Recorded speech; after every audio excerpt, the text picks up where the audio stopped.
Hello everybody.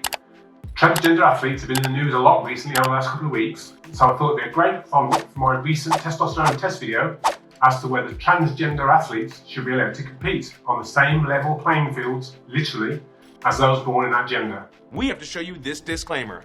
Firstly, before the comments start, I've got no problem whatsoever with anyone regardless of age, religion, gender now, gender before reassignment, or any other different facet competing in the sport. If I get terminology incorrect, please bear with me as I'm a mid-50s guy adjusting to a new world. What the hell is he talking about? And excuse any other inaccuracies as I'm no expert in this field and purely delved into Google based on lots of current news coming out over the last couple of weeks. Should transgender women who were born as a man and have passed through the whole of puberty, absorbing much higher levels of testosterone than their female counterparts, be allowed to compete together?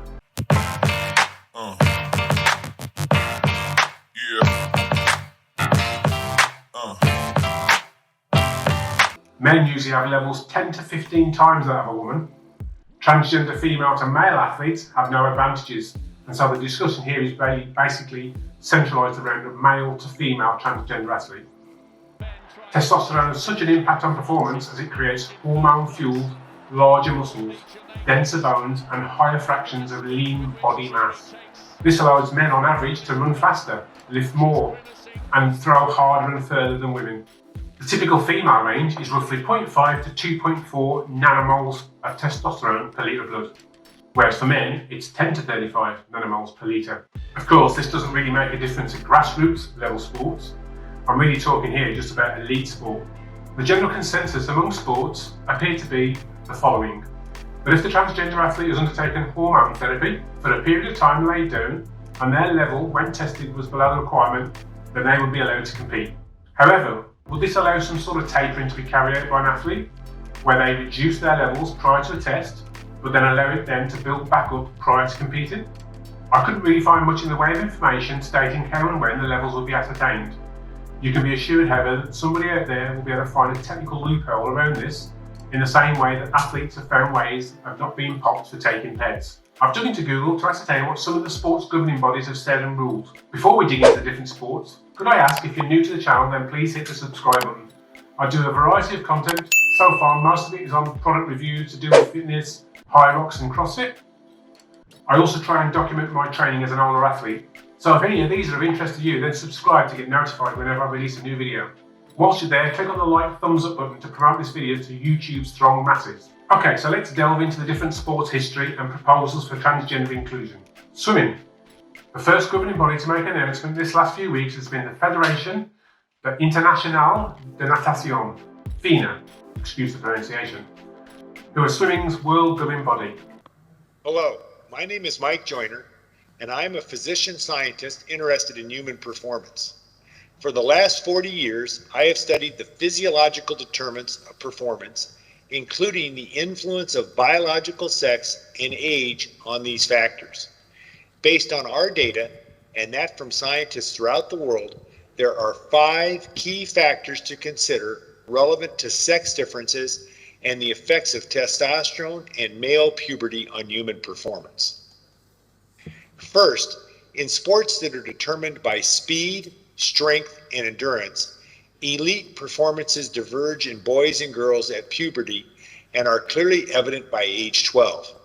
This divergence is caused by the marked increase in circulating testosterone seen in boys at puberty in conjunction with the Y chromosome. Second, in swimming, by age 14, the highest performing boys are achieving times similar to or faster than those posted by elite females in open competition. They have voted to stop transgender athletes from competing in women's elite races if they have gone through any part of the process of male puberty. We have to protect the rights of all our athletes to compete. But we also have to protect competitive fairness at our events, especially women's competition. FINA is also going to aim to establish an open category at any competition for swimmers whose gender identity is different than their birth sex. This new policy, which was passed with 71% of the vote from 152 FINA members, was described as only a first step towards full inclusion for transgender athletes. This radical announcement could have been prompted by the transgender American college swimmer Leah Thomas's desire to compete for the Olympics.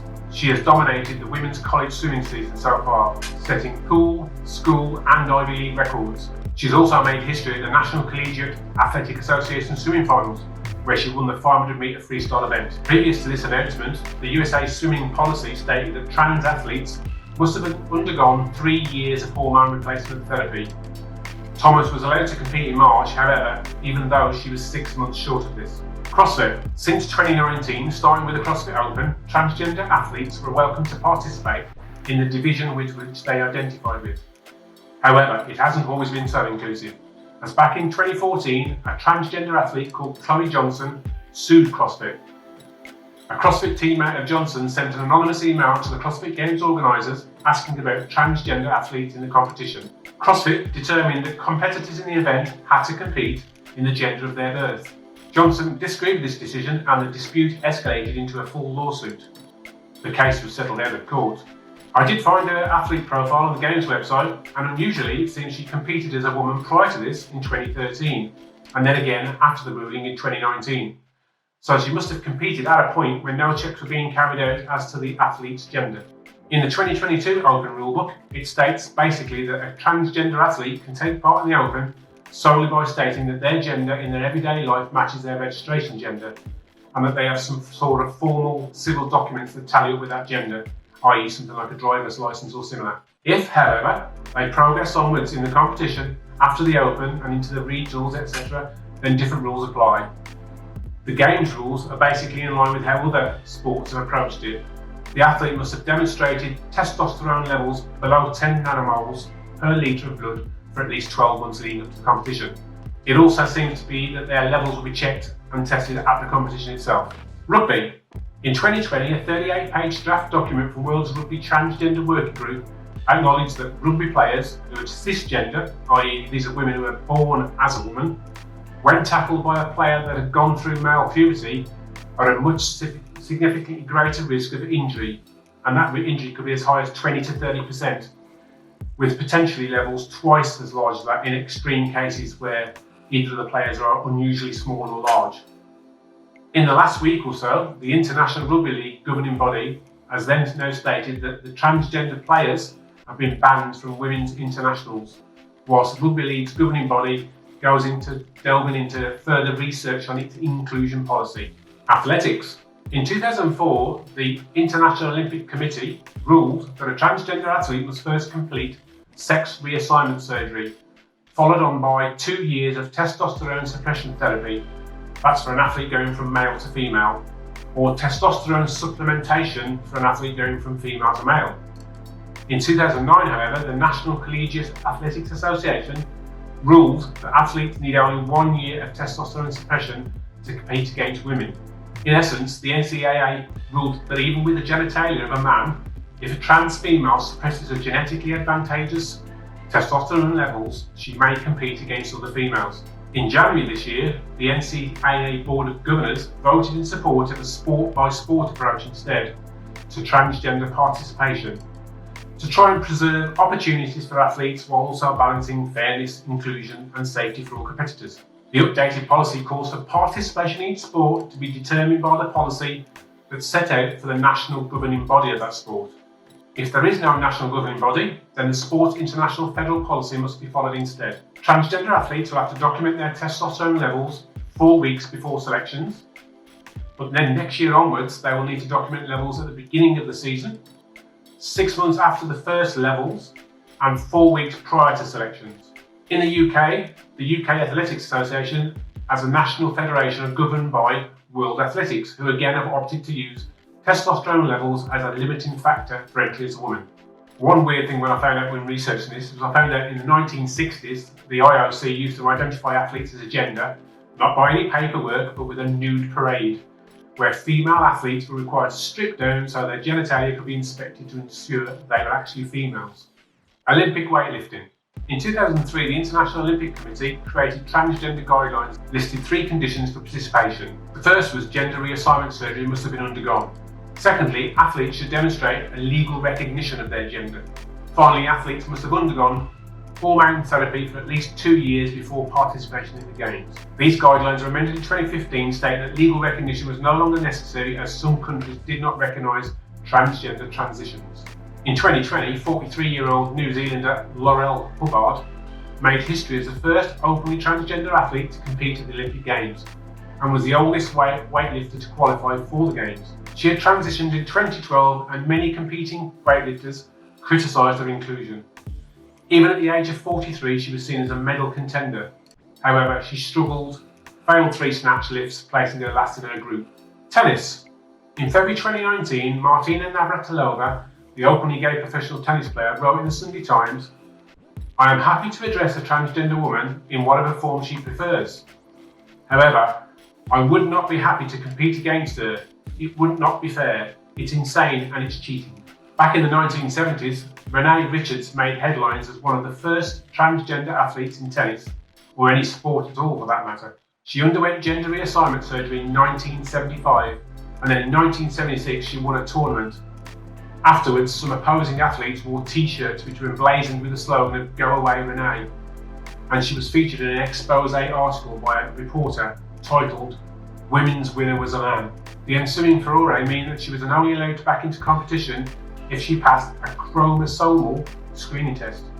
She took the United States Tennis Association to court and won, leaving her free to play in the United States Open without any tests. She entered and lost the first round to Virginia Wade 6-1, 6-4, and that at the time silenced critics who contended that the 40-year-old Richards would dominate the 32-year-old. She did make it, however. In 2013, Serena Williams said she would lose to the current world number 1, Britain's Andy Murray. I'm like, if I were to play Andy Murray, I would lose 6-0, 6-0 in 5 to 6 minutes, maybe 10 minutes, because no, it's true. It's true.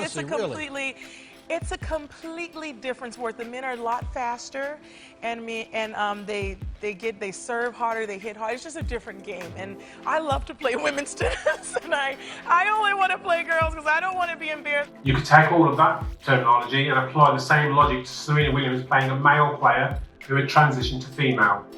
Even with hormone therapy, would that make up a huge advantage that they would have had over someone like Serena? The current USTA policy is that those who transition from male to female are eligible to compete in the female category under the following conditions. Number 1, the athlete has declared that her gender identity is female. The declaration cannot be changed for sporting purposes for a minimum of 4 years. Number 2, hormonal therapy appropriate for the assigned sex has been administered in a verifiable manner and for a sufficient length of time to minimise gender-related advantage in sport competitions. Cycling. In March, cycling's world governing body, the UCI, blocked Emily Bridges from competing at the British National Omnium Championships at the 11th hour. This was amid threats of a boycott from other riders. Emily Bridges came out as a transgender woman in October 2020. Had Bridges raced in Derby, she would have faced up to Dame Laura Kenny. Would this have been fair for a rider who had previously set a junior men's record and won the men's point race at the British Universities Championships only a month earlier, then participating and possibly beating a 5-time Olympic champion? British cycling rules have previously been that riders in the female category have had testosterone levels below 5 nanomoles per litre for a 12-month period prior to competition. However, they have now suspended this transgender policy pending a review. Hyrox. As far as I can tell with any research online, Hyrox does not, as yet, have a transgender policy, leaving the competition for all categories open to transgender athletes and the possibility, therefore, of an athlete with all the long-term testosterone advantages competing against other females in the same category in an endurance event where specific sections where with added musculature and increased running speed would obviously benefit enormously. So to summarise, what does the future hold? It's so difficult to prove how much of an advantage, if any, that a transgender male to female athlete has over their cisgender counterparts. Can you compare it to an athlete who took steroids or some other performance enhancing drugs and then stopped? Do all those years of testosterone running through their bloodstream create an insurmountable hormonal advantage that can't be removed, only hidden through hormone therapy? Why try to shoehorn transgender athletes into their new gender categories? Should we instead be creating 2 new categories for full fairness and inclusion? What are your thoughts? Leave a comment below with what you think we should be doing for sports and how we would actually take into account the inclusion and the fairness for all the athletes concerned. See you in the next video.